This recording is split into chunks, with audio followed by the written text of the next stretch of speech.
harimo tubasabe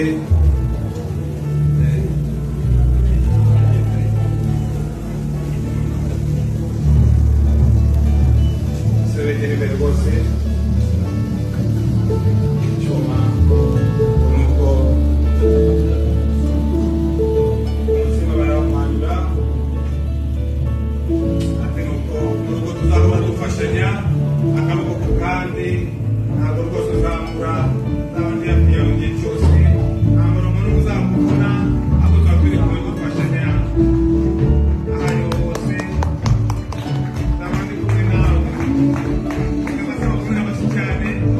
barakoze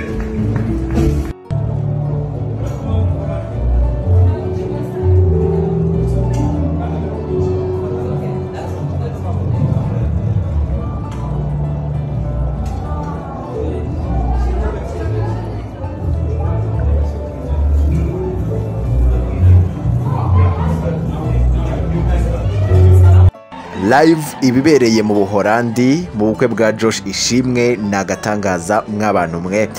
nagatangaza niba uri umukunzi wa Josh Ishimwe ukaba ukunda indirimbo zo kuramya no guhimbaza Imana ndagira ngo uze tubane neza live mu bukwe bwa Josh Ishimwe uko ibintu byagiye bigenda akantu ku kandi uburyo Josh Ishimwe atunguye umugore we cyane ndetse n'umugore we akaza kumutungura ndagira ngo tubane neza uko byagiye bigenda akantu ku kandi ntuze kwihutisha video cyangwa se ngusimbuke kuko ushobora gusimbuka hakagira ibigucika bikomeye cyane kandi byiza ibikorwa byinshi amagambo makeya.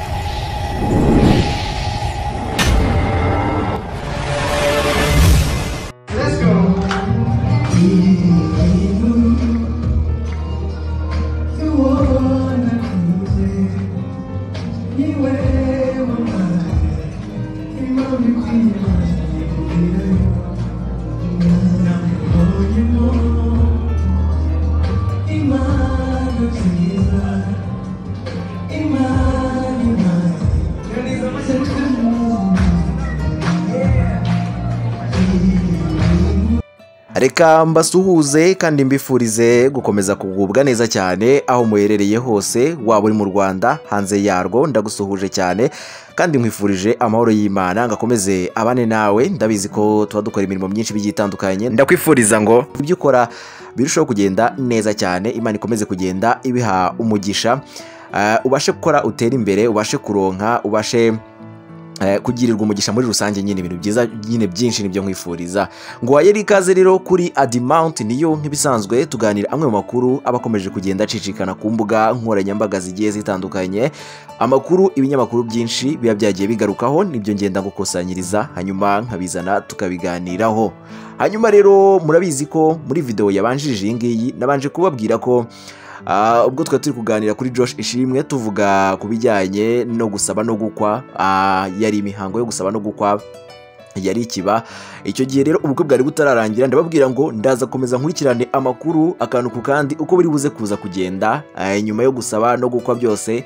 tuze kubigarukaho akantu ku kandi uko byatangiye ndetse nuko ubukwe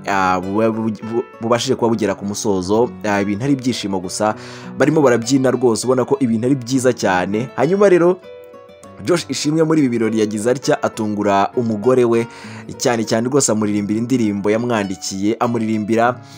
neza cyane abantu baratungurwa abandi bararira nyine wumva ko ari ibintu byiza cyane nyaboneka hanyuma rero umugore wa Josh Ishimwe nawe aza kugira gutya amukorera agashya aramutungura cyane imbere y'abantu aramubyinira neza Josh Ishimwe neza ubona kuko isoni ziramurenze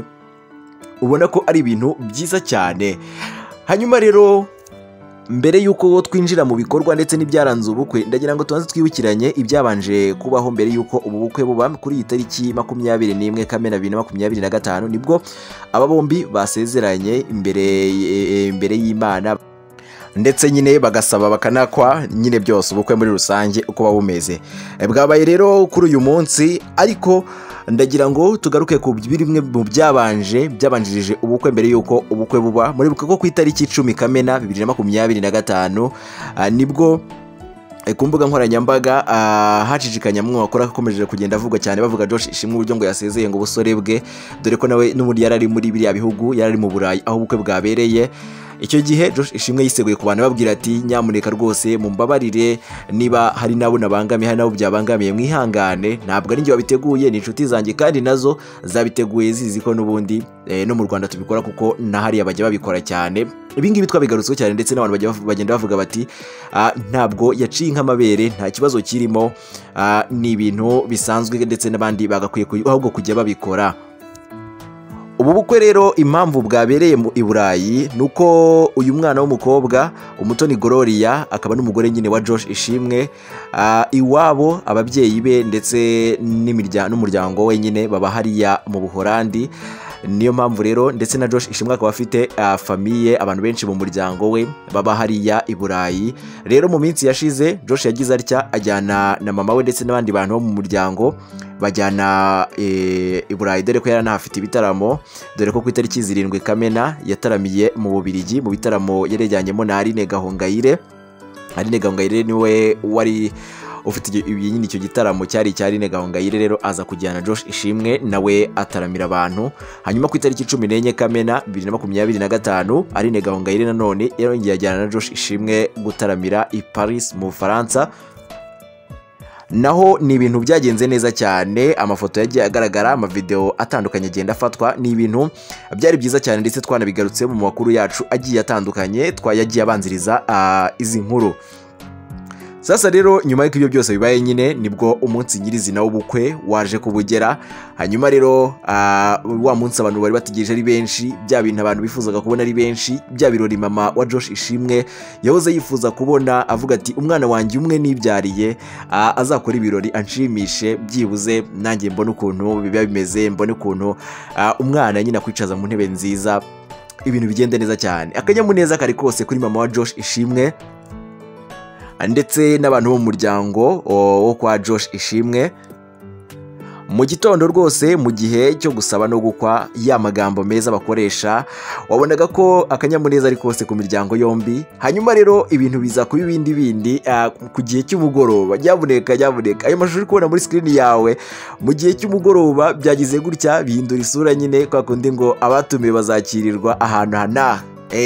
Nyuma y'ibyo ngibyo rero, nyuma yo gusaba, nyuma yo kuva mu rusengero, bagiye rero kwakirwa kabisa ibintu bindi. N'umuziki w'umuziki abantu barawubyina, ibintu bigenda neza cyane, keke barazikata, amafoto arafatwa. Nukuri ubu bukwe bwari bwiza cyane, ni ubukwe bw'umugisha pe. Sinzi niba hari n'umuntu wahakana ko ubu bukwe atari ubw'umugisha, kuko Imana ahangaha ibirimo, Imana ibirimo. Ku bakunzi ba Josh Ishimwe ndagira ngo mbabwire yuko ubu bukwe bwatunguranye cyane. Abantu ntago bateganyaga ko buzagenda gutya, noneho buri na hariya mu Buholandi ntago bumvaga ko ubukwe buzaba bumeze gutya, ariko bwatunguranye cyane ku mbuga nkoranyambaga. Ariko by'umwihariko umugore wa Josh Ishimwe nawe yatunguranye nyine, uburyo yabyiniye umugabo we, yabyinnye abantu nyine bamureba, byari ibintu byiza cyane. Ndagira ngo nsigemo utuvideo tumwe na tumwe twagiye turanga ubu bukwe uko byari bimeze. Muraza kureba hanyuma muze kumbwira aho muri comment, murambwira ko ibintu byari bimeze neza cyangwa se hari ikintu kiburamo. Niba ari ibintu byiza tubishime, niba ari nibyo kunenga nabyo tubinenge, nta kibazo. Buri wese wemerewe gutanga igitekerezo hano, buri wese nyine wemerewe kugenda atanga ibitekerezo uko abyumva, ni iby'agaciro gakomeye cyane. Ngayo nguko rero reka ngushimire cyane wowe ufashe umwanya wawe ukabana nanjye, ndetse kandi nawe ufata umwanya wawe ukabana nanjye mu biganiro bigiye bitandukanye ngenda nkugezaho, ni iby'agaciro gakomeye cyane. Reka duhurire mu bindi biganiro bitandukanye, ariko nyamuneka reka manzigamo utwo tuvideo tugire ibyo tuganira hano hasi muri comment. Ciao ciao, ndabakunda cyane, Imana ibarinde.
cyane.